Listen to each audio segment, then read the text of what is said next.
নমস্কার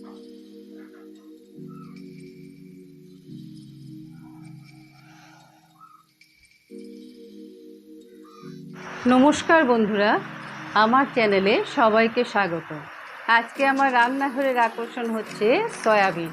এই দেখুন, নিউট্রেলা সয়াবিনি চাংস, এটা আজকে আমি শেয়ার করব আপনাদের সাথে। তো এটার সাথে আমি কি কি নিয়েছি দেখিয়ে দিচ্ছি। এই দেখুন, 4 মগজ,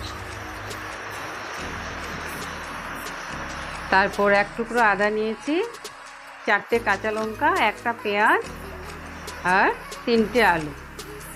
সাথে অন্যান্য উপকরণও দেবো, সেটা আমি পরে দেখাচ্ছি। এগুলো দিয়ে আমি আজকে সয়াবিনের একটা রেসিপি তৈরি করে দেখাবো, সঙ্গে থাকুন। সয়াবিনটা করার জন্য আমি প্রথমে একটু জল বসিয়ে দিলাম, এতে 1 চামচ নুন দিয়ে দিচ্ছি। এবার আমি এতে সয়াবিনি চাংসগুলো দিয়ে দিচ্ছি। এবার খানিকক্ষণ এগুলো সেদ্ধ হবে। এই দেখুন, সয়াবিন সেদ্ধ হয়ে গেছে। এবার আমি এটাকে নামিয়ে নেব। এবার আমি এটার জলটা ছেঁকে নিচ্ছি। এবার ঠান্ডা জল দিয়ে ধুয়ে নিচ্ছি।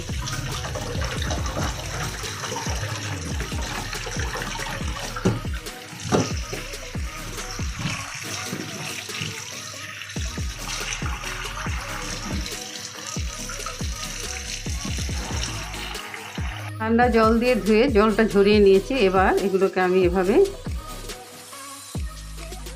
উঠিয়ে নিচ্ছি।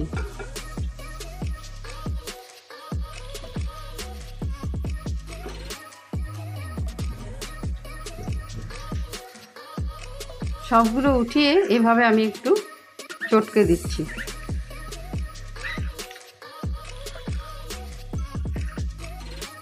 এটা নিরামিষ দিনেরও দুর্দান্ত একটা রেসিপি হয়, পেঁয়াজ ছাড়া। আজকে তো আমি পেঁয়াজ দিয়ে করছি, খেতে ভালো এটাও। আলুগুলোকে আমি এভাবে ছোট ছোট টুকরো করে কেটে নিয়েছি, ধুয়ে উঠিয়ে নিলাম। মিক্সিং জারে পেঁয়াজ, কাঁচা লঙ্কা, আদাটা দিয়ে পেস্ট তৈরি করে নেব একটা। দেখুন, পেস্ট তৈরি করে নিয়েছি এভাবে। এখানে আমি একটা মিশ্রণ তৈরি করেছি এই সয়াবিনের দেওয়ার জন্যে। এই দেখুন, এখানে আমি দিয়েছি 1 চামচ হলুদ গুঁড়ো, 1 চামচ জিরে গুঁড়ো, 1/2 চামচ ধনে গুঁড়ো আর 1 চামচ লঙ্কা গুঁড়ো তৈরি করে রাখলাম। 4 মগজটাকেও আমি এভাবে বেটে নিয়েছি, বেটে একটু জল দিয়ে রেখেছি। তেল গরম হয়ে গেছে। এবার আমি তেজপাতা আর সাদা জিরে ফোড়ন দিয়ে দিচ্ছি। এবার আলুটা দিয়ে দিচ্ছি।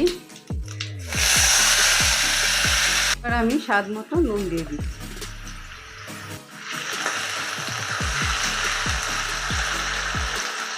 এবার আমি এতে পেঁয়াজ, কাঁচা লঙ্কা বাটাটা দিয়ে দিচ্ছি।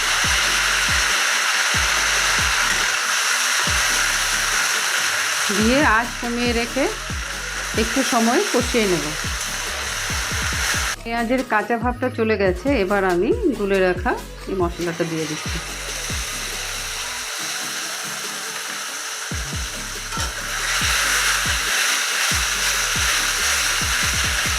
মশলাটাকেও একটু সময় কষিয়ে নেব।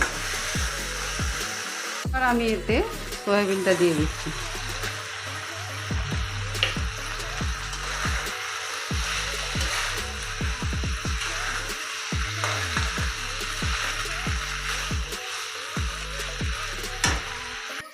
এবার বেটে রাখা 4 মগজটাও দিয়ে দিচ্ছি, একটু ভেজে নেব।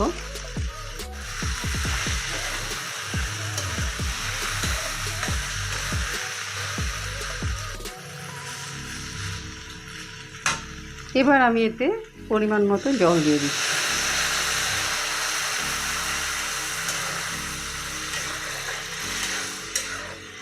এবার আঁচ কমিয়ে এটা আলু এগুলো সব সুন্দর করে সেদ্ধ হওয়ার জন্য কিছুক্ষণ রাখবো। এবার আমি এতে গরম মশলা দিয়ে দিচ্ছি।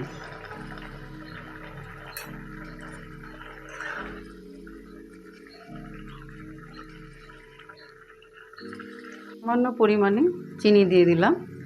চিনিটা অপশনাল, যারা পছন্দ করেন না দেবেন না। আর একটু সময় রেখে নামিয়ে নেব। নামানোর আগে একটু ঘি দিয়ে দেবো। 1 চামচ ঘি দিয়ে দিচ্ছি।